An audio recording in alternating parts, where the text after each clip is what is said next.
Welcome to Kenton's videos. Enjoy the video. In this video, I will show how to make a cotton candy machine at home. We'll explore the fascinating, simple science that turns ordinary sugar into delightful, fluffy cotton candy. You'll be amazed at how easily you can assemble a functional machine using just a few everyday items found around your house.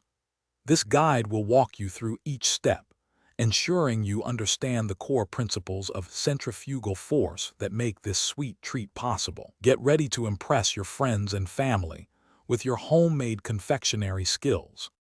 To begin your sweet project, you'll need a few key items. First, find a small electric motor. A 5-volt or 9-volt motor from an old toy or fan works perfectly. Next, grab a clean tin can about 3 inches in diameter and a small plastic container or bowl to catch your cotton candy. You'll also need a 9-volt battery or a small power adapter, along with some wires and a switch for safe operation. Don't forget a drill, hot glue, and a pair of scissors for assembly. Assembling your machine is straightforward. First, firmly attach your small electric motor to the exact center of the tin can's bottom using strong adhesive.